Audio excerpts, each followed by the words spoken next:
কে কে কে ওখানে? কে ওখানে? কে ওখানে?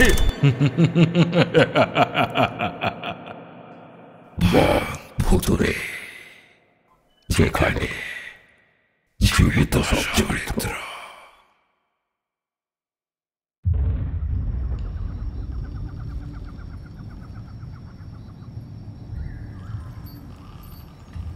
রসিকপুর গ্রামে আজ বিকালের পর থেকেই রাস্তাঘাটে লোকজন কম। 3 দিন গভীর নিম্নচাপ থাকবে, রেডিওতে বলেছে। মাঝ দুপুরে ক্যাঁচ ক্যাঁচ শব্দ তুলে ফেরা পাট বোঝাই গরুর গাড়ি ছাড়া নরহরির চায়ের দোকানের সামনের রাস্তা শুনশান। আকাশে মেঘ জমাট বাঁধছে ক্রমশ, মাঝে মাঝে গুড় গুড় শব্দ আসছে। তারই মাঝে একে একে এসে ঢুকছে লোকজন নরহরির চায়ের দোকানে। আজও মনে হচ্ছে সন্ধ্যার আড্ডার বিরাম হবে না। আমি দোকানে ঢুকে হাতের ছাতাটা বেঞ্চির ধারে একটা বালতিতে গুঁজে রেখে চারপাশে চেয়ে দেখলাম আড্ডার কর্তা ব্যক্তিরা সবাই হাজির। ওই ঢুকে পড়েছে কনা, ওই রে বিড়ি এনেছিস? কথাটা জিজ্ঞেস করলেন শিবচরণ চক্রবর্তী, আমাদের রসিকপুর গ্রামের অবসরপ্রাপ্ত মাস্টার এবং সবচেয়ে পণ্ডিত ব্যক্তি। আছে কাকা, স্টকে আছে, কিন্তু এমন বাদল দিনে পাঁচু মামাকে বলো না একখানা জম্পেশ গপ্প ছাড়তে, আর সেটা যদি ভূতের হয় তোর সোনায় সোহাগা। কথাটা কিন্তু খাসা কইছে ঘনা, আমারও মনটা কইছিল ভূতের গল্প হইলি জমেই যায়, কিন্তু হাড় হিম করা গল্প হওয়া লাগবো। আমার কথায় সায় দিয়ে বলে উঠলেন অনাথ, যার এই রসিকপুর গ্রামে একখানা মুদিখানার দোকান আছে। বিশু, রাঘব, নিবারণ আর অবশেষে শিবচরণ চক্রবর্তী হুঁকো থেকে মুখ তুলে একসাথে সম্মতি দিলেন মাথা নেড়ে। সঙ্গে সঙ্গে নরহরির ওপর অর্ডার পড়ল 1 রাউন্ড চা আর লেরো বিস্কুটের। আমি পকেট থেকে সবাইকে একখানা বিড়ি এগিয়ে দিলাম। ঠিক তখনই ভারী অথচ বাজখাই, সরস অথচ গম্ভীর পাঁচু মামার মার্কা মারা ফ্যাসফ্যাসে গলাটা খাঁকড়ে দিল।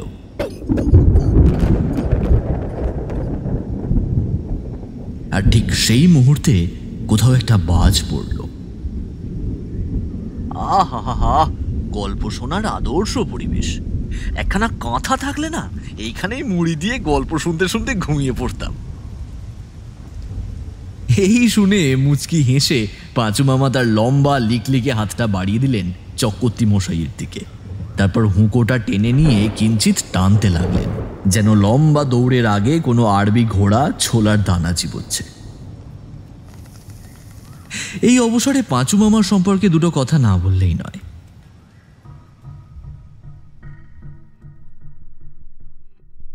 মামার আসল নাম পাঁচকড়ি রায়। অনেক দেশ বিদেশ ঘুরে নানান কাজকর্মের অভিজ্ঞতা হয়েছে তার। এখন হোমিওপ্যাথি প্র্যাকটিস করেন টুকটাক, ওতেই দিন গুজরান হয়ে যায়। কে বা কারা তাকে প্রথম মামা ডেকেছিল সেটা জানা নেই, তবে নিজের 1 হাড়া তাল গাছের মতো লম্বা আর তাল পাতায় সিপাইয়ের মতো বপু নিয়ে হোমিওপ্যাথির বাক্স হাতে নিয়ে যবে থেকে এই গ্রামে ঘুরতে শুরু করলেন সেই থেকেই তিনি সবার মামা, আমারও। রাঘবের কাকার সঙ্গে গ্রামে ঘুরতে এসেছিলেন যাত্রা দেখতে, তারপর রাঘবদের একটা খামার বাড়িতে থেকে যান। তাদেরও একজন লোক দরকার ছিল জমি জমা দেখার জন্য, আর পাঁচু মামারও টুকটাক প্র্যাকটিস করে 2 পয়সা রোজগার হচ্ছিল। গ্রামের লোকেরা এই গণ্ডগ্রামে একখানা ডাক্তার পেয়ে যেন হাতে চাঁদ পেয়েছিল। খাতির যত্নের শেষ ছিল না, তবে তিনি যে শুধু গুণী বৈদ্য নন, বরং এক বর্ণময় গল্পের খনি, সেটা আবিষ্কারের কৃতিত্ব অবশ্য আমারই। আর সেই থেকেই আমি পাঁচু মামার কাছে ঘনশ্যাম থেকে ঘনা হয়ে গেছি। এই ঘটনাটা তোমরা বিশ্বাস করবে কিনা ঠিক জানি না, তবে বিষয়টা খুব গম্ভীর, রহস্যময় এবং সেই সঙ্গে মর্মান্তিকও বলা যায়। হুঁকো থেকে মুখ তুলে নিয়ে কথাটা বললেন পাঁচু মামা। শুরু করো, তুমি শুরু করো তো পাঁচু মামা, কেউ কথার মাঝে একদম কথা বলবি না। পাশ থেকে বলে উঠল রাঘব। দেখি একটা ছাগলের বাচ্চা চায়ের দোকানের সামনে ভয়ার্ত গলায় ডেকে উঠেছে। বোধহয় আকাশের অবস্থা দেখে আতঙ্কিত হয়ে পাঁচু মামা শুরু করলেন।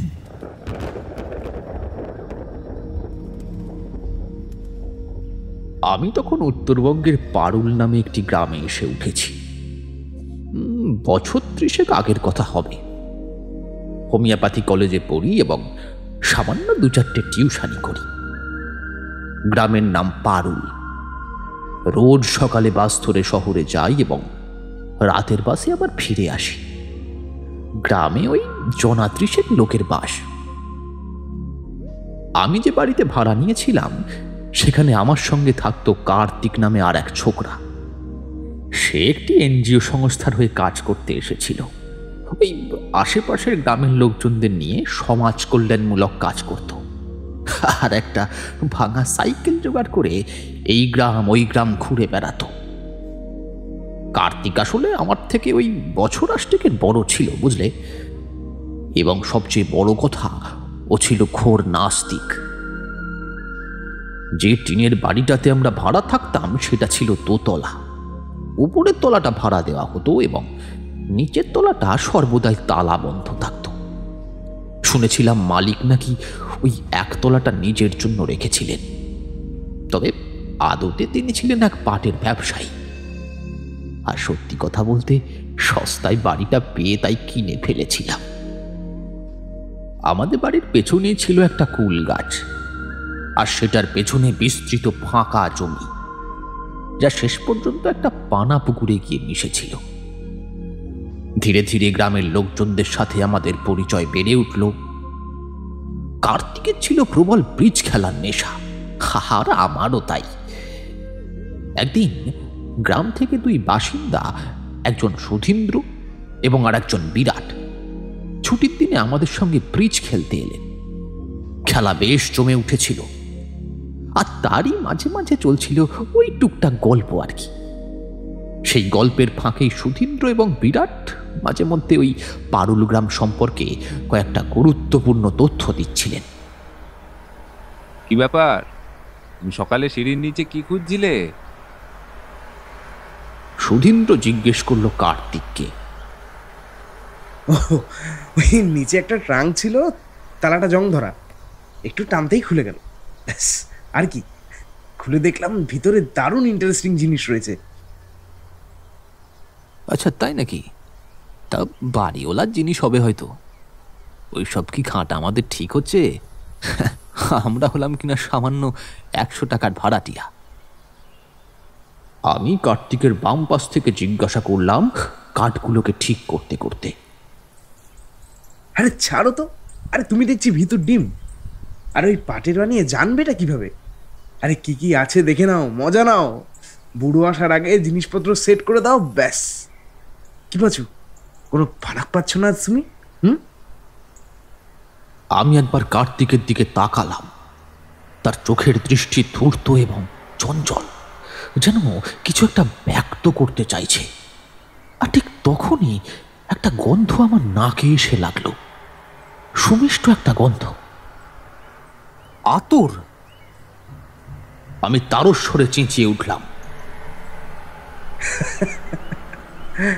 এইবার এর সোর্স কি জিজ্ঞেস করে লজ্জা দেবেন না। এ কি কাণ্ড! ওই ট্যাঙ্কে ওই আতরটা ছিল? আচ্ছা, আর কি কি ছড়িয়েছ তুমি? আমাদের খেলা চলতে লাগলো। কার্তিক কোনো উত্তর দিল না, খালি রহস্যময়ভাবে হাসতে লাগলো। খেলা চলতে চলতে একসময় সন্ধ্যা নেমে এলো। আমি হাতের তাসগুলোকে রেখে হ্যারিকেন ধরিয়ে আনতে গেলাম। তারপর ফিরে এসে তাসগুলো হাতে তুলে দেখি আমার 2টো টেক্কা ভ্যানিশ। আমার মাথাটা গরম হয়ে গেল। এ নিঘাত কার্তিকের কাজ। হাত সাপাই তার মর্মজাত, তার প্রমাণ আজ ওই সৌরভে সাক্ষী দিচ্ছে। আমি গলা চড়িয়ে বললাম, আমার কার্ডগুলোকে হাত দিয়েছিল। সবাই কেমন একটা অদ্ভুত দৃষ্টিতে তাকাতে লাগলো আমার মুখের দিকে। আমি ভুল দেখিনি তো ভেবে ফের খেলতে বসলাম। কিন্তু যখনই ইস্কাবনের টেক্কাটা কার্তিকের তুরুপ থেকে আত্মপ্রকাশ করলো, সেই মুহূর্তে আমার আর সংযত থাকা গেল না। একটা বিস্ফোরণে যেন ফেটে পড়লাম আমি। আরে এটা তো আমার হাতে ছিল, তোমার হাতে ওটা কি করে গেল কার্তিক? কি যাতা বকছো তুমি পাঁচু? এই তোমার মাথা ঠিক আছে তো? মাথা আমার ঠিকই আছে, কিন্তু মনে হয় কারোর কারোর ওই গেম স্পিরিটটাই ঠিক নেই। এত ছলচাতুরি করে জিতে কি আনন্দ পাও বলো তো? মুখ সামলে পাঁচু, অন্য কেউ হলে না। কি অন্য কেউ হলো কি শুনি, বলো। আমি বীর বিক্রমে উঠে পড়লাম।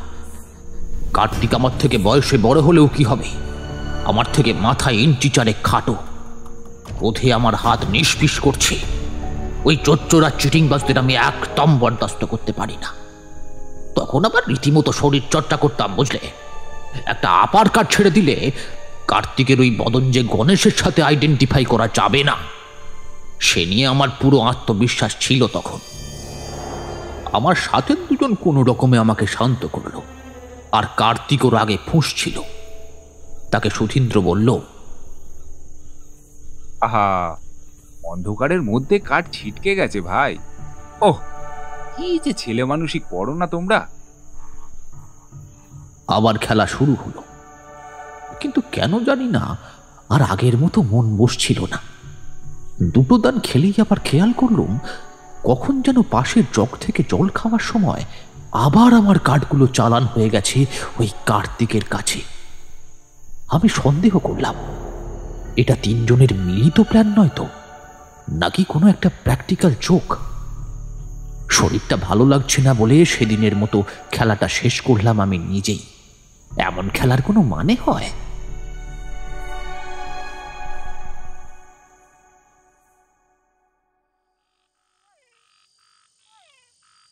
রাতে খাওয়ার পর একটা বই বুকের ওপর নিয়ে পড়তে পড়তে শুয়ে পড়লাম। পাশে জ্বলছিল একটা হ্যারিকেন। হঠাৎই আধো তন্দ্রার মধ্যে একটা শব্দ শুনলাম।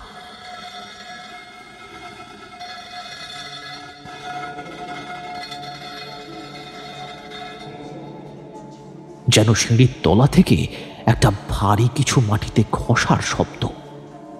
তারপর খানিক পরেই যেন ভেসে উঠল একটা দৃশ্য। কেউ যেন ওই ট্যাঙ্কটা বের করছে সিঁড়ির তলা দিয়ে। আমি সিঁড়িতে উঁকি মেরে দেখতে গেলাম ওটা কার্তিক কিনা। মরবি তুই, নির্বংশ হবি, সব জ্বালিয়ে পুড়িয়ে শেষ করে দেব। ছিটকে আমি দুপা সরে গেলাম ভয়ে। কার একটা ফ্যাস ফ্যাসে গলা যেন আমার পেছন থেকে কানের কাছে চিৎকার করে উঠল। ধর্মর করে উঠে বসলাম খাটের উপর। দরদর করে ঘাম ঝরছে আমার কপাল থেকে। পাশে তাকিয়ে দেখি কার্তিক ঘুমিয়ে কাদা হয়ে আছে। জানলা দিয়ে চাঁদের ম্লান আলো নেমেছে তার মুখের ওপর। হঠাৎই সেই ঘরের নীরবতা যেন খাঁ খাঁ করে গিলতে লাগলো আমায়। কি নিদারুণ নিস্তব্ধতা। এক গ্লাস জল খেয়ে কপালের ঘামটা ভালো করে মুছে আবার ঘুমানোর চেষ্টা করতে লাগলাম।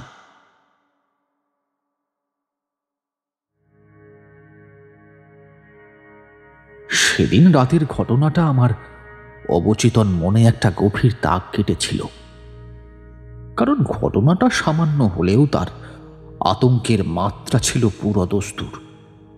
গ্রামের ওই পুরনো খামার বাড়ি সম্পর্কে কিছু খোঁজ খবর না করেই ভাড়া নিয়েছিলাম একজন উপস্থিত বৃদ্ধের সাথে কিছুটা চটচল দিতে।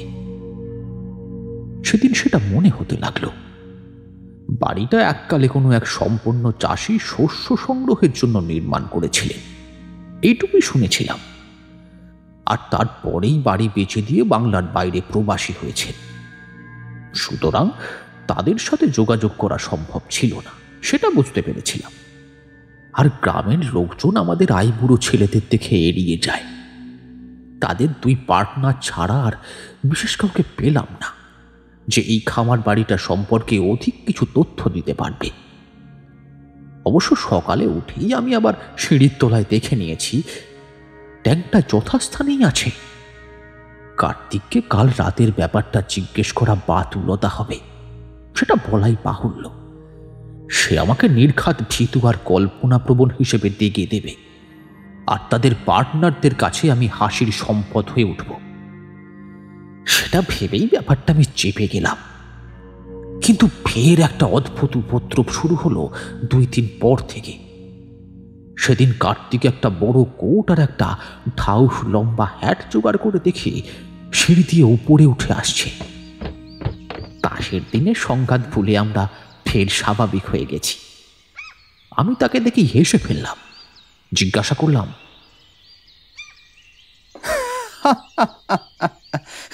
তা ব্যাপারখানা কি হে? এই ফিরিঙ্গি পোশাক ভাড়া করলে কোত্থেকে এই গ্রামে? শুধু দেখে যাও আমার কেমন লাগছে এই হ্যাটখানায়। এই বলে সে মাথার হ্যাটটা খুলে আমায় সম্ভাষণের ভঙ্গি করল। সারাটা বিকেল সে ওই কোটটা পরে ঘুরে বেড়ালো। অবশেষে রাত্রে পাশের ঘরের আল্লায় সেই কোটটা আর পাশের টেবিলে সেই হ্যাটখানি খুলে রেখে এলো। আমি অনুমান করলুম সে ওই কোট নির্ঘাত কোনো বিশেষ অনুষ্ঠান বা পার্টিতে যাওয়ার জন্য ধার এনেছে, আর এখন সে প্রায়ই তাতে নিজেকে অভ্যস্ত করবে। রাতে আবার ঘুম ভাঙল। তখন রাত 12টা পেরিয়ে গেছে। না, আগের দিনের মতো এ নিদ্রা নয়। আমার ঘুম ভাঙার আওয়াজ একটা খটখট শব্দ। সেটা আসছে ওই ঘরের মেঝের দিক থেকে। টেবিলের উপর হ্যারিকেনটা তোলা, তাই নিচে অন্ধকারের বুকে ঠিক কি ঘুরে বেড়াচ্ছে সেটা ঠাউর করা যাচ্ছে না। কোনো বড় ইঁদুর নয় তো? আমি ভাবলাম, খামার বাড়িতে শস্যের সন্ধানে ইঁদুর ঢুকে পড়া খুব একটা অসম্ভব নয়, কিন্তু বেশ বড় জন্তুটা, আর সেটা অন্ধকার ঘরেই বা ঘুরে বেড়াচ্ছে কেন?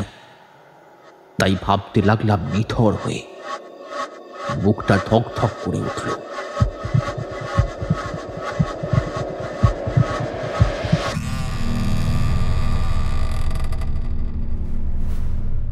হঠাৎই দরজায় নড়ার শব্দ পেলাম। তারপর রান্নাঘরে চুপ করে একটা আওয়াজ হলো। ব্যাস, তারপর সব চুপচাপ। আমি পাশে শুয়ে থাকা কার্তিককে একবার ঠেলে দিলাম। খেলো। ঘরে একটা কিছু ঢুকেছিল কার্তিক, সেটা রান্নাঘরে গেল। আমি ফিস ফিস করে বললাম তাকে, ইঁদুর ইঁদুর, শুয়ে পড়ো শুয়ে পড়ো। এত বড়? বেশ বড় মনে হলো কিন্তু। মেঠো ইঁদুরের সাইজ সম্পর্কে তোমার কোনো ধারণাই নেই। কার্তিকের নিশ্চিন্ত ভাবটা দেখে আমি আবার ঘুমিয়ে পড়লাম। পরদিন সকালে রান্নাঘরে ঢুকে আমার চোখ ছানা বড়া। কেউ সবজির ছুরি থেকে ফুলকপির পাতা সম্পূর্ণ সাফ করে চলে গেছে। ইঁদুরে কি ফুলকপির পাতা খায়? আমি কার্তিককে জিজ্ঞাসা করলাম।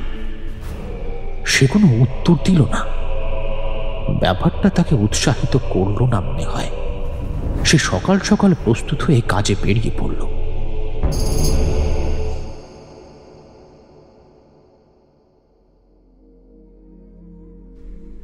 নমস্কার, আমি নির্মাল্য চলে এসেছি আজকে একটা প্রশ্ন করতে আপনাদেরকে। যেই প্রশ্নটা আমি বলেছিলাম যে আপকামিং সমস্ত প্রজেক্টেই আমি একটা করে প্রশ্ন রাখবো, এবং সেই প্রশ্নের যদি সঠিক উত্তর যদি আপনাদের মধ্যে থেকে কেউ দেন, তাহলে সেক্ষেত্রে তাদের জন্য একটা থাকবে বিশেষ একটা আকর্ষণীয় পুরস্কার। তো হতে পারে যে এই প্রশ্নটা যখন আমি করব, তো তার উত্তর হয়তো আপনাদের মধ্যে অনেকেই জানেন। তো সেই প্রশ্নের উত্তর হয়তো দেখা যেতে পারে যে আপনাদের মধ্যে থেকে 10 জন বা 20 জন বা 5 জন, যতজনই হোক না কেন, দিলেন। তো তার মধ্যে থেকে একজনকে বেছে নিয়ে আমরা কিন্তু অবশ্যই তার জন্য একটা বিশেষ পুরস্কার তার হাতে তুলে দেব। তো সেই জন্য প্রশ্নটা এবার আমি করছি। তো যেটা প্রশ্ন সেটা হচ্ছে যে এর আগের দিনকে যে গল্পটা আপনারা শুনলেন তার নাম হচ্ছে উল্কাশ্বরীর মন্দির।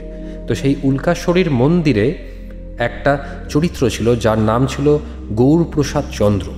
তো সেই গৌরপ্রসাদ চন্দ্র ছিলেন হচ্ছেন একজন প্রফেসর। তো কলকাতা কলেজের কোন বিভাগের তিনি প্রফেসর ছিলেন? তো এইটা হচ্ছে প্রশ্ন আপনাদের কাছে আমি করলাম। এই প্রশ্নের উত্তর আপনাদের মধ্যে থেকে অনেকেই হয়তো দেবেন। তো যারা যারা দেবেন তারা কিন্তু এইখানে এই গল্পেই কমেন্টের মাধ্যমে কিন্তু জানাবেন, এবং তার মধ্যে থেকে একটা মানে আমি কি বলবো, ওটাকে বলা হয় হচ্ছে মানে র্যান্ডামলি আমি চুজ করে নেবো একজনকে, এবং কি প্রসেসে আমি র্যান্ডামলি চুজ করব সেইটা আপনাদের সাথে আমি শেয়ারও করব। তো যিনি চুজেন হবে, তো সেক্ষেত্রে তার জন্য কিন্তু একটা বিশেষ পুরস্কার আমরা তাকে দেব। তো আপনারা এই প্রশ্নটার উত্তর দিন, আশা করছি মানে হতে পারে যে এই প্রশ্নের উত্তরের জন্য সেই পুরস্কারটা আপনিই হয়তো পেয়ে গেলেন। তো আবারও আমি প্রশ্নটা রিপিট করছি। তো এর আগের দিনে যে গল্পটা বেরিয়েছিল উল্কাশ্বরীর মন্দির, এই গল্পের একটা চরিত্র হচ্ছে গৌরপ্রসাদ চন্দ্র প্রফেসর। তো তিনি কলকাতা কলেজের কোন বিভাগের প্রফেসর ছিলেন? যাই হোক, প্রশ্নের উত্তর দিন আর কন্টিনিউ করুন এই গল্পটা আবারও।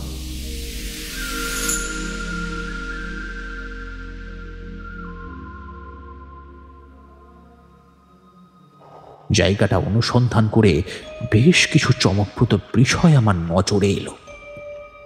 কয়েকটা গুটি গুটি পা, যেন বড় বিড়াল জাতীয় কোনো জন্তুর পায়ের ছাপ। সেটা রান্নাঘর থেকে বেরিয়ে পাশের একটা ঘরের দিকে চলে গেছে। ঘরটায় ঢুকে দেখলাম অনেক পুরনো আসবাব ছড়িয়ে ছিটিয়ে আছে। ঘরটা একটা স্টোর রুমের মতো। পায়ের ছাপগুলো এগিয়ে গেছে একটা টেবিলের দিকে, আর তারপর টেবিলের ওপর যে বস্তুটাকে দেখলাম সেটা দেখে ফের গভীর চিন্তার উদ্রেক হলো আমার মনে। টেবিলের ওপর রাখা একটা লাল রঙের হ্যাট, যেটা কার্তিক আজ বিকেল স্তক পরে ঘুরছিল। সেই জন্তুটা ওই টুপির কাছে গিয়ে অদৃশ্য হয়ে গেছে। কি ছিল ওটা? ইঁদুর?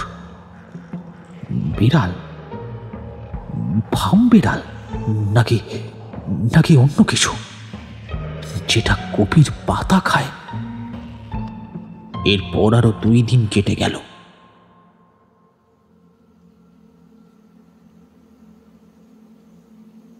একদিন গভীর রাত, কত রাত তা ঠিক খেয়াল নেই, আচমকা একটা শব্দে ঘুম ভেঙে দেখি কার্তিক একটা বন্ধ ঘরের মধ্যে শুয়ে আছে বিছানায়, আর আমি যেন একটা অদ্ভুত জায়গায় দাঁড়িয়ে আছি। ঘরটার মধ্যে একটা বিশ্রী কটু গন্ধ, নাকে আসতেই যেন বমি ঠেলে আসার উদ্রেক হলো আমার। একটা সেন্টার টেবিলের উপর শায়িত কার্তিকের নিথর শরীরটা নীরব, যেন একটা আস্ত লাশ। আর ঘরের শেষ প্রান্তে একটা বিরাট ক্যাবিনেট, সেখানে একটা ট্রে খোলা রাখা হয়েছে, যেন মনে হচ্ছে কার্তিকের ঠাঁই হবে সেইখানে। ঘরটা আধো অন্ধকার, টিম টিম করে একটা হলদে ফ্যাকাশে আলো জ্বলছে। কুতকুতে চোখে সেই বাল্ব যেন মন্থর গতিতে বলছে, এখানে সময় স্থির হয়ে যায়, এই ঘরে লোকের বয়স বাড়ে না। আমি ধীর পায়ে এগিয়ে যেতে লাগলাম সেই লাশটার দিকে। হঠাৎ চোখে পড়ল লাশটার মুখটা ঢাকা। কেন যেন মনে হচ্ছিল এটা নিশ্চিতভাবে একটা মর্গ। কার্তিকের ঘুমন্ত শরীরটাকে সেই ট্রের মধ্যে বন্দী হওয়া থেকে বাঁচাতে তাকে ডেকে তোলা দরকার। এই ভেবে তার কাছে গিয়ে আমি প্রবল ধাক্কা দিয়ে ডাকতে লাগলাম, কার্তিক, কার্তিক উঠে পড়ো, কার্তিক। ওর মুখের উপর থেকে চাদরটা এক ঝটকায় সরিয়ে দিতেই বুকের ভেতরটা যেন আমার চ্যাঁত করে উঠল। মরবি তুই, নির্বংশ হবি, সব জ্বালিয়ে পুড়িয়ে শেষ করে দেব। এটা কার মুখ? কে যেন দুটো চোখে আগুন নিয়ে সাদা সাদা তুই মনিহীন চোখে তাকিয়ে আছে আমার দিকে। এ যেন আমি নিজেই। ধাক্কা খাওয়ার পর ছিটকে পড়ে গেলাম আমি। তারপর তারপর থরমর করে পেছনে থপ করে বসে পড়ে প্রবলভাবে হাঁপাতে লাগলাম। তারপর কোনোভাবে নিজের মুখটাকে হাত দিয়ে ঠেকে প্রবলভাবে চিৎকার করে উঠলাম। সেই মূর্তিমান বিভীষিকার থেকে চোখ সরিয়ে, যেটা তখন টেবিলের উপর উঠে বসেছে আর আমার দিকে একভাবে তাকিয়ে আছে, আমার চিৎকারটা মিলিয়ে গেল।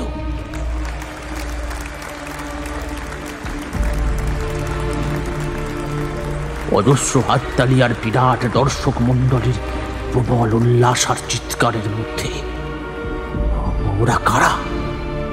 চোখ খুলে বিমূঢ় দৃষ্টিতে দেখলাম মর্গের ভেতরের মেঝে থেকে আমি এখন বসে আছি একটা বিরাট হল ঘরের দর্শক মণ্ডলীর মধ্যে। ওখানে স্টেজের উপরে একটা শো চলছে। আচ্ছা, ব্যাপারটা কি হলো? সময় কি পিছনের দিকে ছুটছে? কার্তিক এখন বসে আছে স্টেজের উপরে একটা টেবিলের উপর, আর তার পাশে একটা লাল হ্যাট আর কোট পরিহিত লোক মুচকি মুচকি হাসছে আর এক হাতে একটা রড ধরে অন্য হাতটি দর্শকের উদ্দেশ্যে নাড়াচ্ছে। কার্তিক নিজেও একবার দর্শকের উদ্দেশ্যে হাত নেড়িয়ে তারপর টেবিলের উপরে শুয়ে পড়ল, আর তার পাশের লোকটির হাতে উঠে এলো একটা স্ট্যান্ডের উপর দাঁড় করানো ঘূর্ণায়মান করাত। লোকটি কার্তিকের শরীরটা কালো কাপড় দিয়ে ঢেকে দিল, তারপর দেখতে দেখতে করাতটা চালিয়ে দিল কার্তিকের পেটের উপর দিয়ে।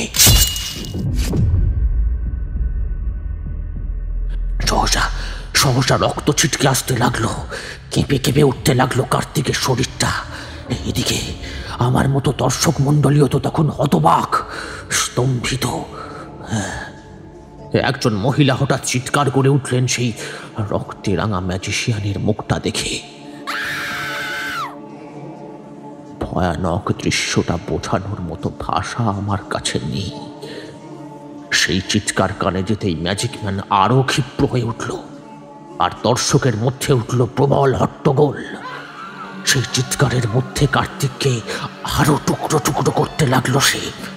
অবশেষে সে একটা কুড়ুল বের করে কেটে কয়েক ভাগ করে ফেললো তাকে নিমেষে, আর চিৎকার করতে থাকলো। তারপর হঠাৎ করে স্টেজটা একটা সমিষ্ট ধোঁয়ায় ভরে গেল।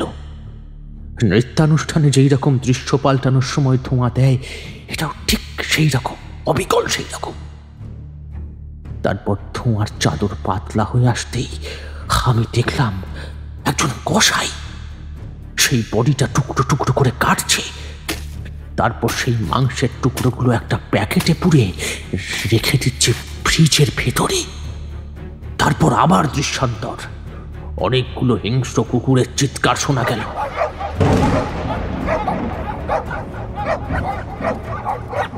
ধূপ করে একটা আওয়াজ হলো, আর চারিদিকে দুর্গন্ধ।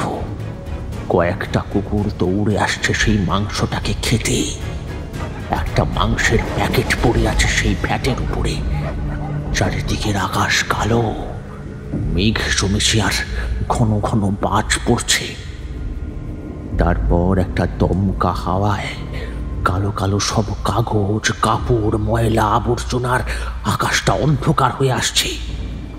আর তার মধ্যে যেন অশুভ কিছুর উপস্থিতি জানান দিচ্ছে, কারণ ওই কুকুরগুলো প্রবলভাবে গজরাচ্ছে।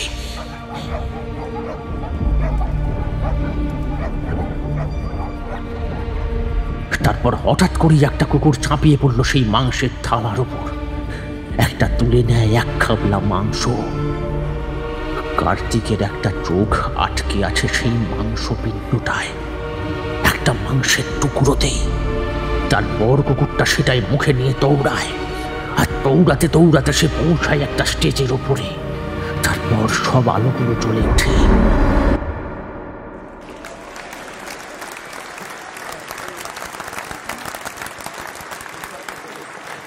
অনেক লোকে হাততালি দিয়ে ওঠে,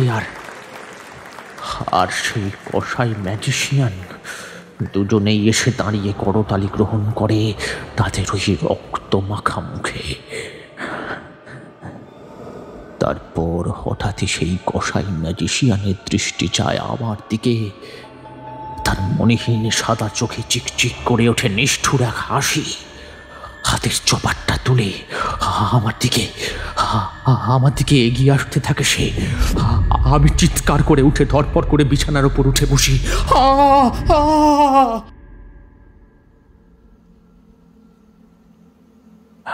বুকটা প্রবলভাবে কাঁপছে, আর সেই সাথে আমার হাত পাগুলো। কপালে হাত দিয়ে দেখি ঘামে চ্যাপ চ্যাপ করছে কপালটা।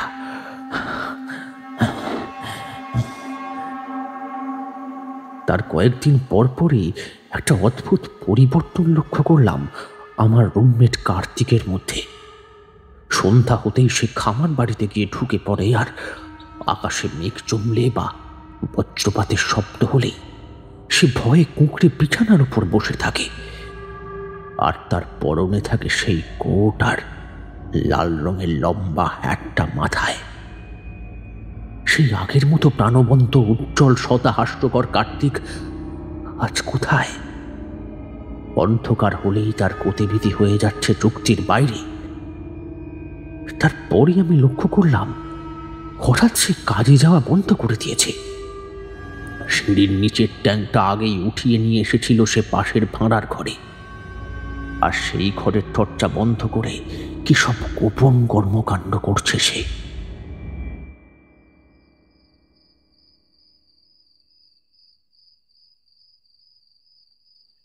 একদিন সন্ধ্যাবেলা তাকে দেখলাম দরজার ফাঁক দিয়ে মাটির উপরে বসে হাত পা নেড়ে অদৃশ্য কারোর সাথে কথাবার্তা চালাচ্ছে যেন।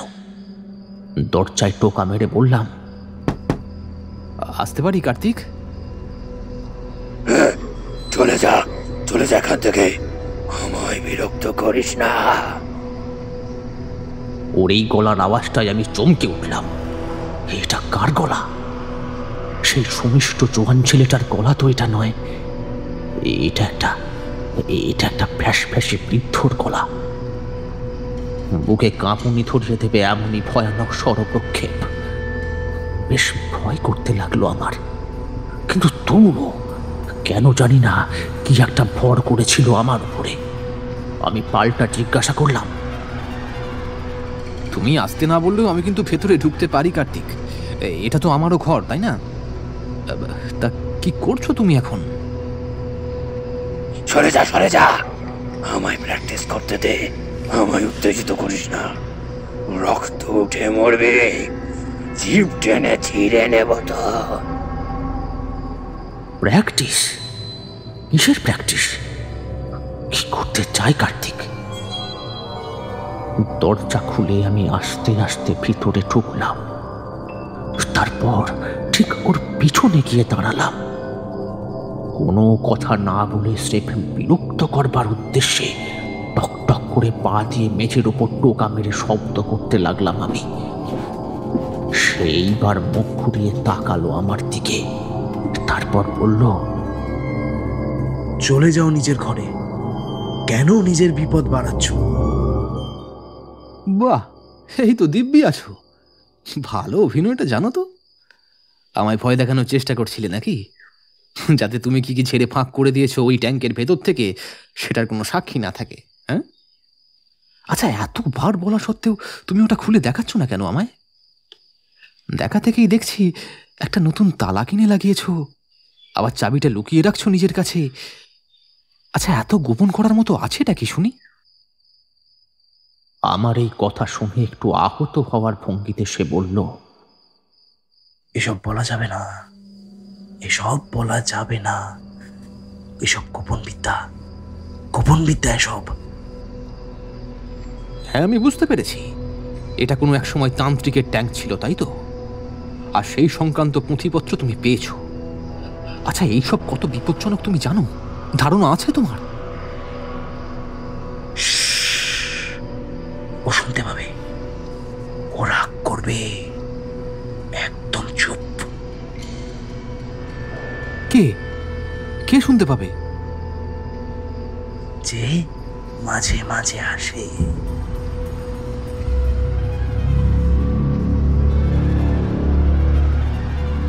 আমার চোখ কপালে ওঠার জোগাড়।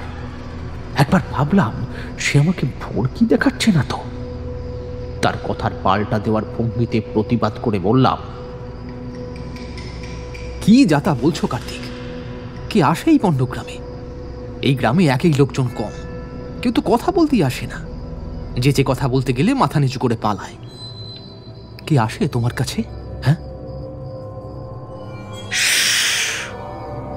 আস্তে আস্তে, ও শুনতে পেলে রেখে যাবে তো। আমি দেখতে পাই ওকে, আমি দেখতে পাই। হ্যাঁ, কিছুদিন যাক, তুমিও দেখতে পাবে। কে? কার কথা বলছো তুমি? সে তার কথা বলতে নিষেধ করে দিয়েছে। যাও তো, যাও। এই বলেই সে একটা করাত বের করলো কোথা থেকে, আর সেটা হাতে তুলেই উদ্যত করে রণচণ্ডী মূর্তি ধারণ করে আমাকে আঘাত করবার চেষ্টা করল। আমি দ্রুত সরে বেরিয়ে এলাম সেই ঘর থেকে। করাতটা? এটা তো আগে কখনো দেখিনি। কোথা থেকে পেলো এটা কার্তিক? হ্যাঁ, বিড়বিড় করতে করতে আপন মনেই বলতে লাগলাম, আর ভেতর থেকে খুট করে একটা আওয়াজ হলো। বুঝলাম যে কার্তিক দরজাটা বন্ধ করে দিল।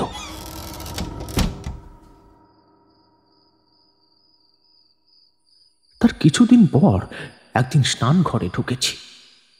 সেদিন তখন রাত 9টা হবে। হঠাৎ পেটটা গোলমাল করছিল খুব।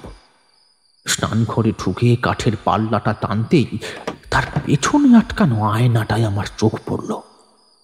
এটা কার্তিক কিছুদিন আগে লাগিয়েছিল, ওই দাড়ি কাটবার সুবিধের জন্য।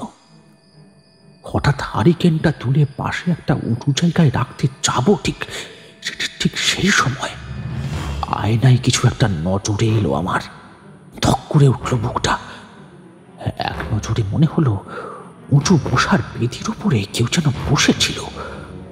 আমার দিকে তাকালো, সে তার কুৎসিতার রক্ত মাখা মুখটা তুলে। আয়নার প্রতিফলনে যেন এক নিমেষে দেখেই আবার কোথায় হারিয়ে গেল সেটা। কে ওখানে? হ্যাঁ, কে?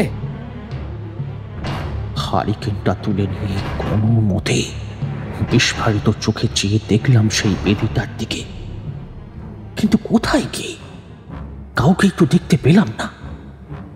কোনো মতে হাতে হারিকেনটা নিয়ে প্রাণ হাতে করে পেটটাকে খালি করে ফিরে এলাম ঘরে।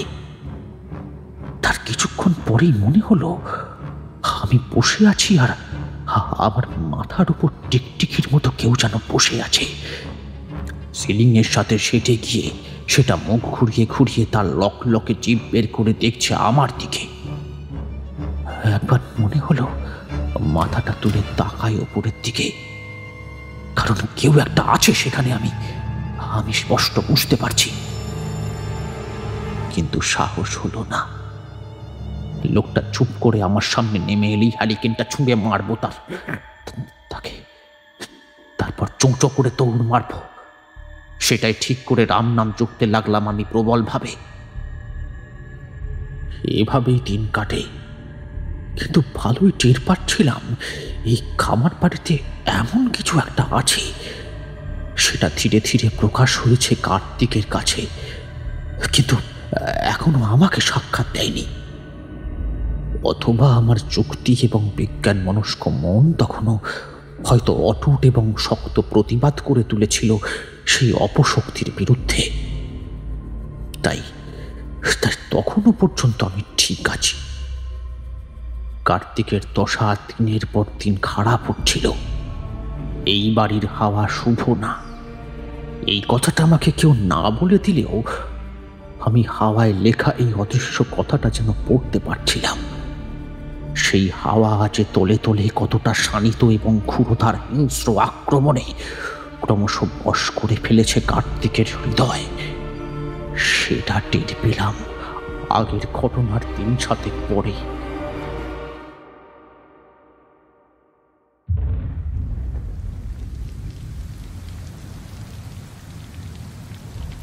সেই রাতটা ছিল অমাবস্যার রাত।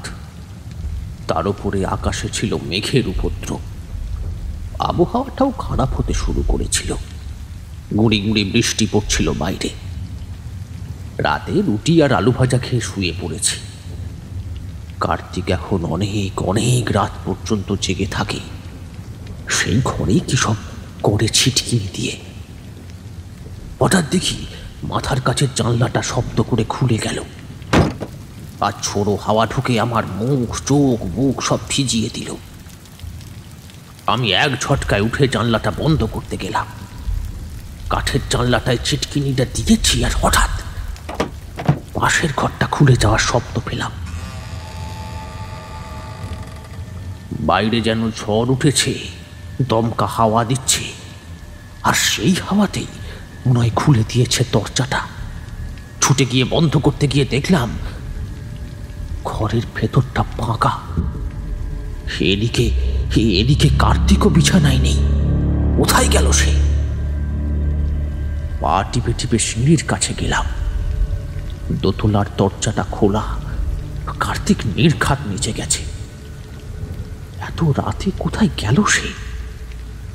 ঘর থেকে হ্যারিকেনটা বের করে সিঁড়ির কাছে দেখতে লাগলাম যে সে রাত্রেবেলা কোথাও বেরিয়ে গেছে কিনা। কিন্তু এইভাবে হঠাৎ দরজা খুলে রেখে কোথায় গেল সে? অন্ধকার সিঁড়ি দিয়ে পা টিপে টিপে নিচে নামতে লাগলাম। চারিদিক খাঁ খাঁ করছে অন্ধকারে। হাতের হ্যারিকেনটা চারিদিকে ঘুরিয়ে ঘুরিয়ে দেখতে লাগলাম। চারিদিকে তাকিয়ে বেশ ভয় ভয় লাগছিল আমার। অনেকটা দূরে ছায়াময় জিনিসগুলো অন্ধকারে ভুতুড়ে মনে হচ্ছিল। একটা মই, একটা ঝাঁটা, একটা বালির বস্তা, যেগুলো বাড়ির নির্মাণের সময় থেকেই এখানে রয়ে গেছে, সব একই ছায়াময় প্রতীয়মান হতে লাগলো। আর ঠিক তখনই মনে পড়ল কিছুদিন আগে স্নান করে সেই সিলিং এর ওপর অদ্ভুত প্রাণীটার কথা। সেটা দেখেও দেখতে পাইনি আমি, শুধু ভয় পেয়েছিলাম, প্রবল একটা ভয়। স্নান ঘরের দিকেই পা বাড়ালাম আমি। কাঠের দরজাটা হালকা করে টেনে নিতেই আলগা হয়ে এলো। না, শিকল দেওয়া নেই। আছে, কেউ ভিতরে আছে। হালকাতটা রং ল্যাপটানো কাঠের দরজাটা টেনে ধরে ভিতর দিকে তাকাতেই আমার রক্ত হিম হয়ে গেল। দেখলাম কার্তিক মেঝের উপর উপুর হয়ে ড্রেনের কাছে মুখটা একটা বিড়ালের মতো করে কিছু চাটছে।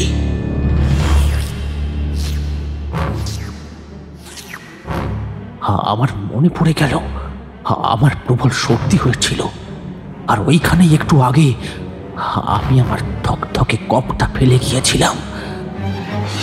কার্তিক নিচু হয়ে সেই কপটা চাটছে। দেখেই আমার কাঁটা ঘিন ঘিন করে উঠল।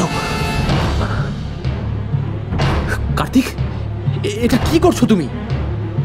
আমার কথাটা শেষ হলো না। সে নিমেষে মুখটা ঘুরিয়ে তাকালো আমার দিকে, আর তাকে দেখেই আমার সারা শরীরটা খারাপ হতে শুরু করলো। যেন এটা আমি কাকে দেখলাম? এই চোখগুলো তো আমি চিনি না। রাতের অন্ধকারে কুকুরের উপর টর্চ মারলে যেমন চোখগুলো জল করে, ঠিক সেই রকম, ঠিক সেই রকম, ঠিক সেই রকম। আর সাথে সাথে একটা শীতল হাওয়া, মাটিটা আলগা হয়ে আসতে লাগলো। যেন বুকটা ভারী হয়ে আসছে আমার। প্রবল ঝড় একটা গ্রাস করে নেবে যেন আমায়।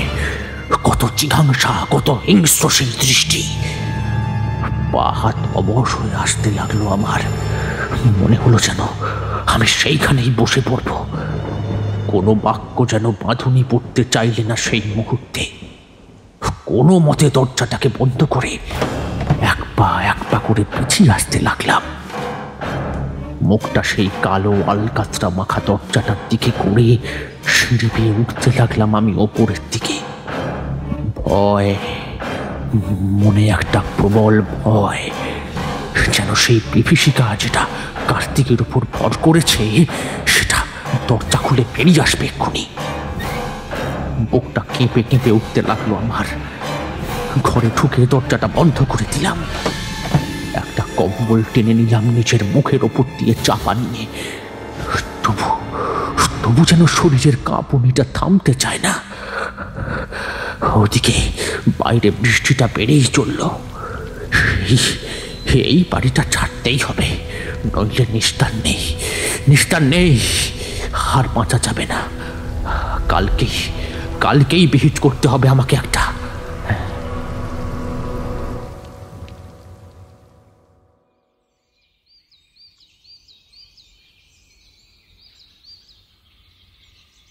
বুকের ওপর একটা মৃদু টান অনুভব করার সঙ্গে সঙ্গেই আমার ঘুমটা ভেঙে গেল। শরীরটা খারাপ লাগছিল, সেই জন্য ক্লান্ত হয়ে ঘুমিয়ে পড়েছিলাম। ঘাটটা তুলে দেখি মাথাটা কেমন যেন টনটন করছে, কারণ কেউ আমাকে বিছানার সাথে একটা সরু নাইলনের দড়ি দিয়ে আষ্টে পিষ্টে বেঁধে ফেলেছে। অথচ ঘরের মধ্যে কেউ নেই। আমার বুক, পেট, পা দিয়ে সেই দড়িটার বাঁধন যেন আরো শক্ত হয়ে আসছে। পাশের ঘরের কোণার টেবিলটার উপর টিম করে হ্যারিকেনটা জ্বলছে। তখনই মনে হলো নাচতে নাচতে একটা উজ্জ্বল আলো যেন সিঁড়ি বেয়ে ওপর দিকে উঠে আসছে। আলোটা একটা বাঁক ঘুরেই দরজার মধ্যে দিয়ে ঘরের ভেতর প্রবেশ করলো। অবশেষে আমি দেখতে পেলাম তাকে। দরজার কাছে হ্যাজাক হাতে দাঁড়িয়ে আছে কার্তিক। সে কোথা থেকে এই হ্যাজাকের আলো জোগাড় করেছে? খুব সম্ভবত ওই ট্যাঙ্কটা থেকে, যেটা সে তালা বন্ধ করে রাখত। তারপর ঘরটা উজ্জ্বল রূপলি আলোয় ভাস্বর হয়ে উঠল যেন। আমাকে বেঁধেছ কেন কার্তিক? আমাকে খুলে দাও আমাকে। আমি তীব্র আকুতিতে বলে উঠলাম। হ্যাজাকটা এক হাতে তুলে ধরে অন্য হাত দিয়ে ঠোঁটে আঙুলটা দিয়ে সে চোখ বড় বড় করে বলল, ও আসছে, আর দেরি নেই। তোমায় সে মুক্তি দেবে, আমায় বলেছে তো, আমায় বলেছে তোমায় মুক্তি দেবে সে। কিসের মুক্তি? আমাকে খুলে দাও, দয়া করে আমাকে খুলে দাও কার্তিক। এইসব কি অসভ্যতা হচ্ছে কার্তিক? চুপ শালা, হ্যাঁ? খুব উকিঝুঁকি শখ না তোর, হ্যাঁ? আর তারপরেই তার চোখের মণিগুলো উল্টে গেল উপরের দিকে। মুহূর্তের মধ্যে সে একটা অন্য মানুষ হয়ে গেল। পিশাচের গলায় তীব্র চিৎকার করে সে বলে উঠল,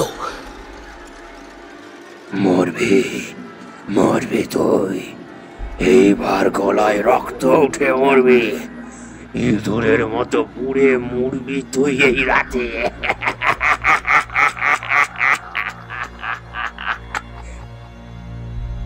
সে দুহাত তুলে অট্ট হাসিতে ফেটে পড়ল।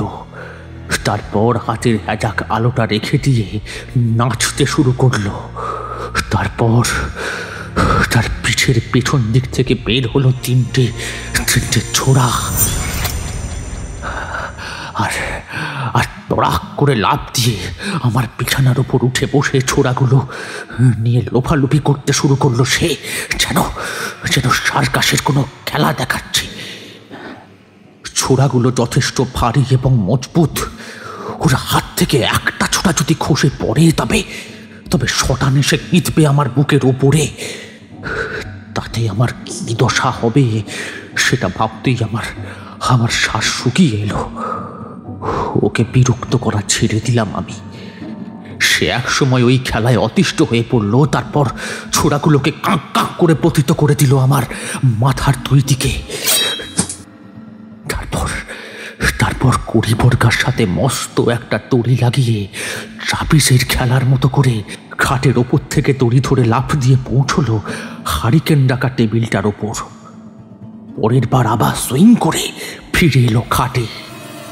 তারপর আবার খানিকক্ষণ দোল খেয়ে ফের পৌঁছলো ওই টেবিলের ওপর। আর তখনই ঘটলো একটা বিপত্তি। দেখলাম সে শব্দ করে চিৎকার করে উঠল আর হারিকেনটায় ধাক্কা মেরে সেটাকে কাঠের দরজার উপর ফেলে দিল। আর সেই মুহূর্তেই হারিকেনটার কাঁচ ভেঙে কেরোসিন ছড়িয়ে পড়ল কাঠের দরজার মেঝেতে। আর পাশের একটা কাঠের পাল্লার উপর মুহূর্তের মধ্যে তাও তাও করে আগুন লেগে গেল। কাঠের দরজাগুলো চলতে আরম্ভ করলো তাও তাও করে। কার্তিক, আগুন নেভাও কার্তিক! কার্তিক, হুঁশে ফেরো কার্তিক!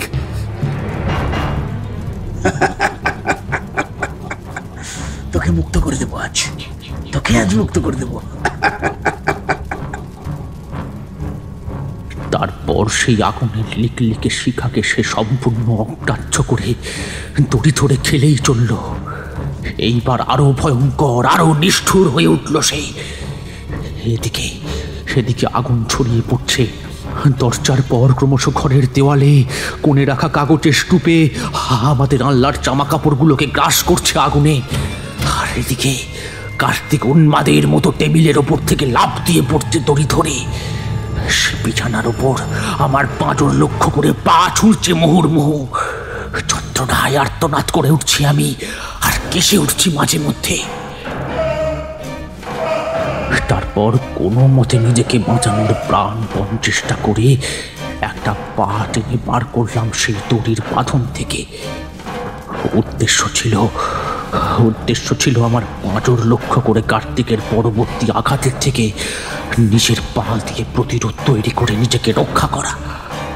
আর তখনই একটা খেয়াল এলো আমার মাথায়। বেশ কয়েকবার আগু পিছু করার চেষ্টায় পটাং করে একটা আওয়াজ হয়ে একটা নাইলনের বাঁধন খুলে গেল আমার এই বুকের কাছটার এখানটায়। আমি উঠে বসতে পারবো এখন, সেটা বেশ টের পেলাম। শুধু অপেক্ষা করতে লাগলাম সঠিক মুহূর্তের জন্য। কার্তিক টেবিল থেকে দড়ি ধরে এইবার ফিরে এলো, আর আমিও প্রস্তুত ছিলাম এর জন্য। একটু কাত হয়ে গেলাম। সে বিছানায় না নামতে পেরে সুইং করে এগিয়ে গেল খানিকটা সামনের দিকে। তারপরে সে পায়ের কাছাকাছি পৌঁছে যেতেই আমি পা দিয়ে মক্ষম ধাক্কা দেওয়ার চেষ্টায় তাকে এক পদাঘাত করলাম সজোরে। সে একরকম উড়ে গিয়ে পড়ল কড়াধীন জানলাটার উপর, আর তারপরে একদম কাঠের জানলাটা ভেঙে দোতলা থেকে সজোরে খসে পড়ল নিচে।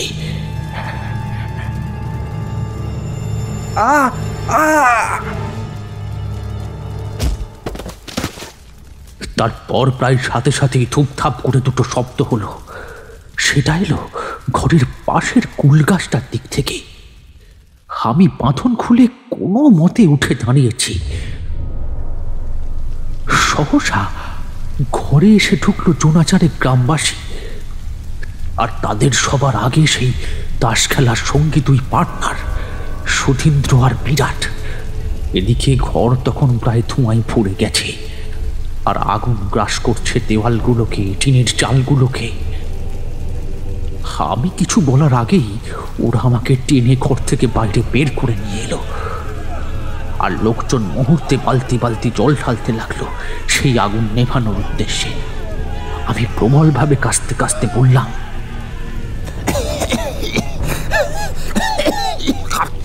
কার্তিককে দেখেছো? কার্তিককে দেখেছো তোমরা? সে তো কুল গাছের নিচে পড়ে আছে, মাথা ফেটে টেটে একসার। দেহে চৈতন্য নেই। ওকে একটু ডাক্তারের কাছে নিয়ে যাওয়ার ব্যবস্থা করুন দয়া করে। ওকে একটু ডাক্তারের কাছে নিয়ে যান, বললাম আমি গ্রামের এক বৃদ্ধকে।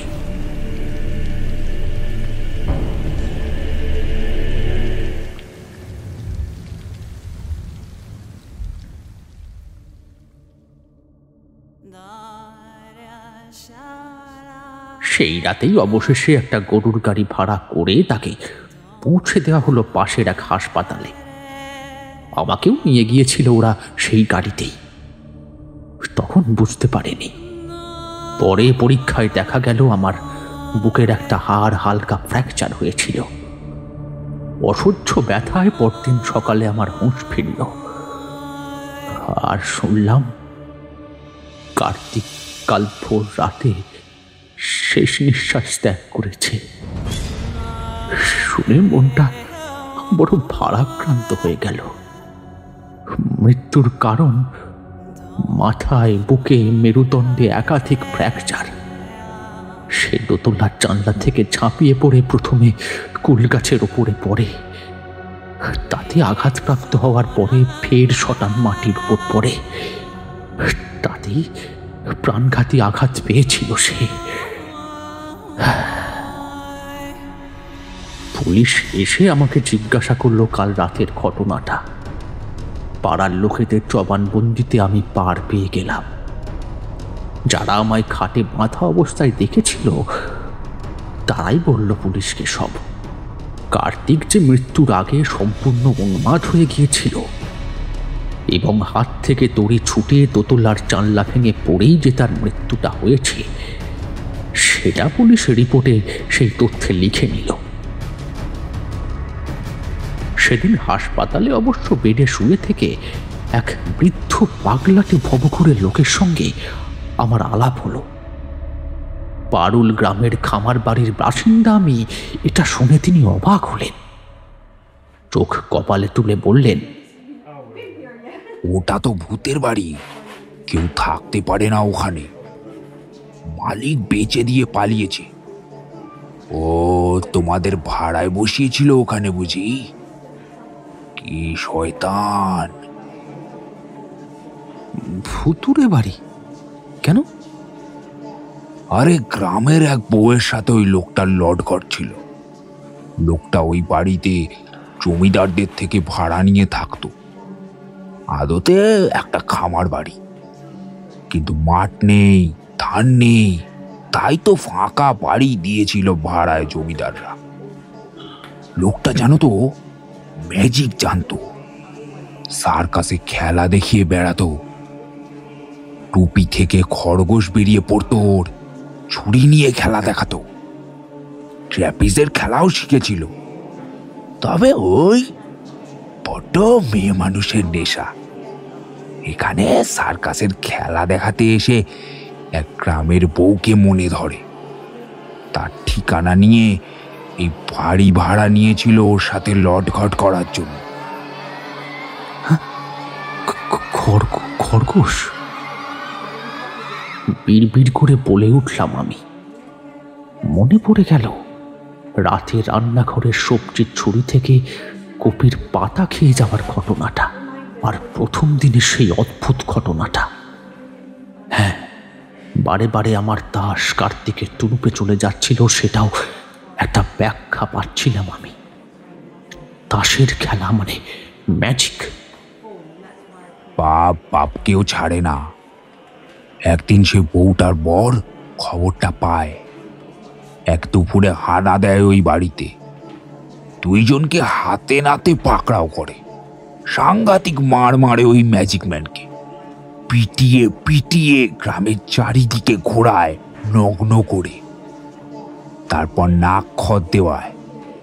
শুধু তাই নয়, গ্রামের বউগুলো এসে এসে বুকে থুতু দেয় ওকে মেরেই দিত। এক পঞ্চায়েতের মেম্বার এসে বলে, প্রাণে মারিস না। ওকে একদিনের মধ্যে গ্রাম ছেড়ে যেতে বলে ওই মেম্বার। সেই রাতে ওই খামার বাড়িতে একা ছিল। আসলে কেউ ছিল না তো ওর, না কোনো আত্মীয়, না কোনো বন্ধু বান্ধব। পরদিন সকালে একজন ওর জন্য গরুর গাড়ি নিয়ে এসে দেখে ও নিজের শোবার ঘরে কড়িকাঠ থেকে মৃত্যুর আলিঙ্গনে ঝুলে পড়েছে। সেই থেকে ওই বাড়িতে আর কেউ থাকে না। বেশ কয়েকবার ভাড়া দেওয়ার চেষ্টা করেছে ওর বর্তমান মালিক, 1-2 দিন পরেই লোকজন ভেগেছে। কি আশ্চর্য! অথচ এই গ্রামের লোকজন কেউ আমাকে বিন্দুমাত্র আঁচ বা আভাস দেয়নি এর আগে। বলবে কেন? হ্যাঁ, মালিক তো নিজেই চেপে দিয়েছে খবরটা। ওর গ্রামে লোক ফিট করা আছে, নইলে এত তাড়াতাড়ি তোমার উদ্ধার করতে লোক আসে কিভাবে? বাড়িটা তো আর গ্রাম থেকে কম দূর না। তাই হবে হয়তো। এখনো আমার মাথাটা কেমন যেন ভোঁ ভোঁ করছে। আমি ক্লান্ত স্বরে বললাম, সেই গ্রামে আমার আর থাকা হয়নি। একদিন হাসপাতাল থেকে ফিরে নিজের জিনিসপত্র তুলে ঘর ফাঁকা করে দিচ্ছি, দেখি বাড়ির মালিক এসে হাজির।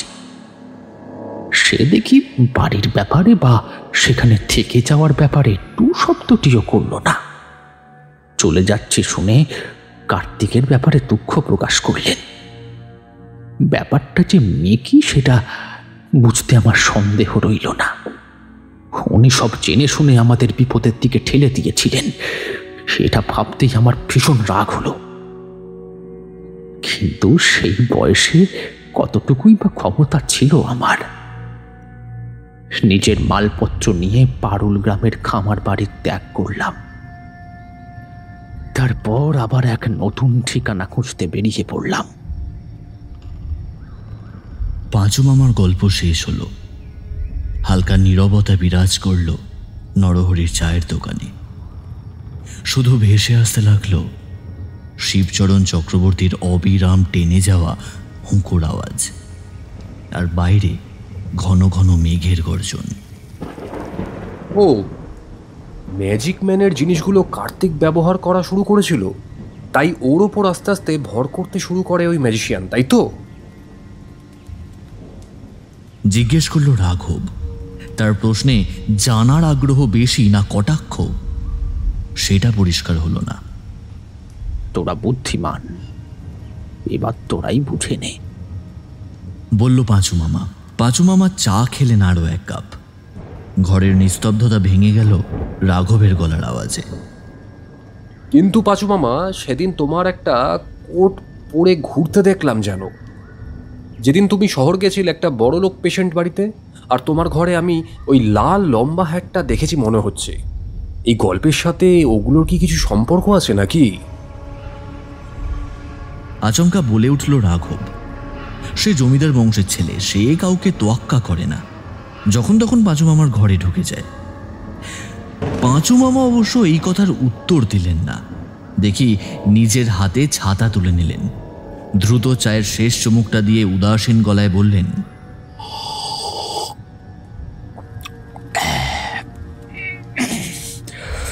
যাই দেখে দুটো বাজার পাই কিনা সেরে রাখি। কাল পরশু বলেছে আবার টানা বৃষ্টি হবে। তারপরই চায়ের দোকান ছেড়ে গ্রামের রাস্তা দিয়ে হেঁটে এগিয়ে গেলেন হনহন করে।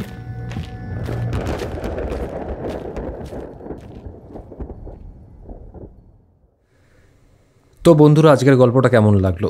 আশা করছি এই গল্পটা কিন্তু আপনাদের মনের মধ্যে একটা জায়গা করে নিতে পেরেছে। তো এই গল্পটার সম্পর্কে তো অবশ্যই কিছু কথা বলবো, কিন্তু তার আগে কিছু কথা আপনাদের সাথে শেয়ার করি। যেমন গত সপ্তাহে যে উল্কাশ্বরীর মন্দির যে গল্পটা এসেছিলো, তার যে গল্পের মধ্যে একটা প্রশ্ন কিন্তু ছিল। তো সেই গল্পের থেকে আমি কিন্তু একটা প্রশ্ন করেছি আপনাদেরকে, অর্থাৎ এই যে গল্পটা আপনারা শুনলেন এর মধ্যেই কিন্তু সেই প্রশ্নটা লুকিয়ে রয়েছে। তো যারা শুনেছেন তারা তো খুবই ভালো, তারা কমেন্ট করে জানাবেন। আর যারা এখনও পর্যন্ত শোনেননি তারা প্লিজ গল্পটা প্রথম থেকে শেষ অবধি শুনবেন, কারণ মধ্যিখানেই কিন্তু সেই কোশ্চেনটা রাখা রয়েছে। আর এবার আসি তাহলে উল্কাশ্বরীর মন্দিরের কিছু কথায়। তো উল্কাশ্বরীর মন্দির যে গল্পটা রয়েছে, এই গল্পটার যে প্রেক্ষাপট, এই প্রেক্ষাপটটা জানি না আপনারা সঠিকভাবে বুঝতে পেরেছেন কিনা, কিন্তু এইটুকু বলবো যে এখানে কিন্তু 3টে টাইম লাইনের কথা বলা হয়েছিল। অর্থাৎ প্রথম যখন উল্কাশ্বরীর মন্দিরে গিয়ে যখন কিছু মানুষ ওখানে নিহত হয়ে যায়, তো সেইটা ছিল একটা সময়। তো তারপর দেখানো হয় হচ্ছে যেখানে এই কলকাতা থেকে টিম অফ পিপল আবার সেইখানে যায়, যাওয়ার পরে তাদের সাথে একটা ট্র্যাজেডি ঘটে যায়, এবং তারপরে কিন্তু জানা যায় যে এই মন্দিরের ইতিহাস কি, কোন টাইমে এই মন্দিরটা কিন্তু তৈরি হয়েছিল। তো মোটামুটি 3টে টাইম লাইন নিয়ে তো আপনাদের সাথে তো শেয়ার করলাম যে কখন কখন এই মন্দিরের কি ঘটেছিল। তবে এইখানে যারা কমেন্ট করেছিল, তো অবশ্যই আমি চাই যে তাদের নামগুলো একটুখানি শাউট আউট হোক।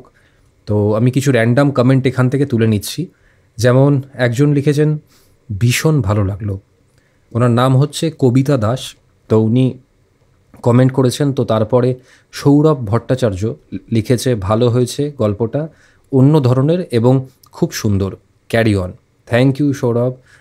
হ্যাঁ, ব্লু প্যান্সি লিখেছে যে প্রেজেন্টেশন ভালো, গল্প পড়াও খুব ভালো, কিন্তু 2-3টে জায়গায় কিছু শব্দের উচ্চারণ ভুল আছে, যেমন প্রমাদ গুণাকে প্রমোদ বলা হয়েছে।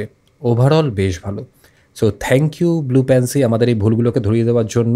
তো সত্যি কথা বলতে হ্যাঁ, মানে কিছু কিছু জায়গাতে মিস আউট হয়ে যায়, বাট এগুলো আমরা ইন্টেনশনালি করি না, কিছু ক্ষেত্রে এগুলো হয়ে যায়। বাট এগেইন থ্যাংক ইউ যে আমাদেরকে এই জিনিসগুলো ধরিয়ে দেওয়ার জন্য। তো তারপর সোমা অধিকারী লিখেছে খুব সুন্দর লাগছে গল্পগুলো। Thank you Soma. তো তারপর একজন লিখেছে চন্দ্রনাথ চক্রবর্তী, তো সে লিখেছে অসাধারণ লাগলো, এটা নিয়ে একটা সিনেমা হওয়া দরকার। থ্যাংক ইউ চন্দ্রনাথ এরকম একটা কমেন্ট করার জন্য। তো সিনেমা নিয়ে তো আমরা ভাবিনি সেরকম কোনো কিছু, দেখা যাক আপকামিং ডেজে কী লেখা আছে। তো একজন লিখেছে তিতান ব্লগস, তো সে লিখেছে যে এত সুন্দর গল্প, খুব সুন্দর, তোমাদের অসাধারণ কাজ সবার। থ্যাংক ইউ তিতান এরকম কমেন্ট করার জন্য। আর এই গল্পটা আমাদের প্রজেক্টের মানে বলতে পারেন ফেজ 2 এর প্রথম গল্প। এই গল্পটা থেকেই আমাদের প্ল্যান ছিল যে নতুন নতুন কিছু করার।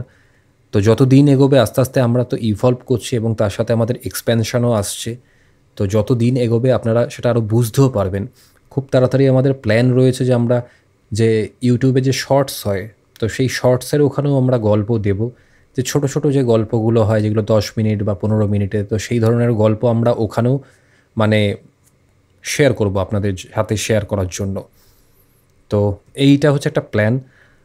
আর মোটামুটি এই যে গল্পটা আপনারা যারা শুনলেন, মানে ঝড় বৃষ্টির রাতের খামার বাড়ি, এই গল্পটা থেকেও একটা পার্টিকুলার জায়গা থেকে আমরা একটা প্রশ্নকে বেছে নেব এবং সেই প্রশ্নটাও কিন্তু আবার আপনাদের সাথে শেয়ার করব আমাদের পরবর্তী গল্পে। এবং সেই পরবর্তী গল্পের কিন্তু প্রথমেও থাকবে না সেই প্রশ্ন, শেষেও কিন্তু থাকবে না, মধ্যবর্তী কোনো একটা জায়গাতে কিন্তু সেই প্রশ্নটাকে লুকিয়ে আমরা রাখবো। তো অবশ্যই আপনারা শুনবেন পুরো গল্পটা এবং শোনার পরে তো সেখানে দেখতেই পারবেন যে কী প্রশ্ন লুকিয়ে আছে। সেই প্রশ্নেরও যদি উত্তরটা যদি আপনারা সঠিকভাবে দেন, তাহলে আবার র্যান্ডামলি আমরা একজনকে বেছে নেব এবং তারপর কিন্তু তার জন্য একটা বিশেষ আকর্ষণীয় পুরস্কার কিন্তু আমরা তার হাতে তুলে দেব। তো এইটুকুই বলার ছিল আজকে, আর তো সেরকম কিছু বলার নেই। আর আপনাদের কাছে একটাই অনুরোধ থাকবে যে আপনারা যারা আমাদের এই গল্প শোনেন, হতে পারে যে আপনারা সাবস্ক্রাইব করে রেখেছেন, আবার হতে পারে যে আপনারা নাও সাবস্ক্রাইব করে রাখতে পারেন। তো আপনারা যারা এখনও পর্যন্ত করে রেখেছেন সাবস্ক্রাইব, তাদের কাছে তো আর নতুন করে কিছু বলার নেই। মানে আপনারা সবাই মানে আমাদের এই ফ্যামিলির সাথে যুক্ত হয়ে গেছেন, আমাদেরকে আপনাদের নিজেদের জীবনে জায়গা দিয়েছেন, এটাই সবথেকে বড় পাওয়া। কিন্তু যারা এখনও পর্যন্ত সাবস্ক্রাইব করেননি, তাদের কাছে একটাই অনুরোধ থাকবে যে আপনারা প্লিজ প্লিজ প্লিজ আমাদের এই চ্যানেলটিকে সাবস্ক্রাইব করে নেবেন। এতে আর কিছুই না, পরবর্তীকালে যখন আমরা গল্প নিয়ে আসবো বা আমরা কোনো প্রজেক্টে কাজ করব, তো তখন মনে হবে যে আমাদের সাথে এতজন সদস্য কিন্তু মানে সঙ্গে রয়েছে। এই জিনিসটা কিন্তু একটা মোরাল পাওয়ারকে কিন্তু বাড়াতে, সাপোর্ট করতে কিন্তু খুব সাহায্য করে। তো ওই জন্যই আপনাদেরকে বলবো যে আপনারা প্লিজ আমাদের চ্যানেলটিকে সাবস্ক্রাইব করুন। আর আমাদের গল্পগুলো কিন্তু মানে প্রাপ্তবয়স্কদের জন্য হয় না, সব বয়সী শ্রোতারাই কিন্তু শুনতে পারবে। তো সেক্ষেত্রে আপনাদের যদি মনে হয় যে আমাদের গল্পগুলো খুব ভালো লাগছে এবং আরও অনেকের কাছে পৌঁছানো দরকার, তো সেক্ষেত্রে অবশ্যই কিন্তু আমাদের এই গল্পগুলোকে আপনাদের বন্ধু মহল হোক, পরিবার মহল হোক, চেনা পরিচিতি লোকেদের মধ্যে প্লিজ শেয়ার করবেন। তো এইটুকুই বলার ছিল, আর কিছু আজকের মতো বলার নেই। খুব ভালো থাকবেন, সুস্থ থাকবেন এবং খুব তাড়াতাড়ি আমরা নতুন গল্প নিয়ে আবারও আসব। তো টিল দেন সবাই ভালো থাকুন। আর অবশ্যই যে প্রশ্নটা আমি করেছি এই পর্বে, সেটার উত্তরটা চটপট দিয়ে ফেলুন আমাদের এই গল্পের কমেন্ট বক্সে। আমরা কিন্তু নজর রাখছি কমেন্ট বক্সের ওপরে, ঠিক আছে? সবাইকে থ্যাংক ইউ, টাটা।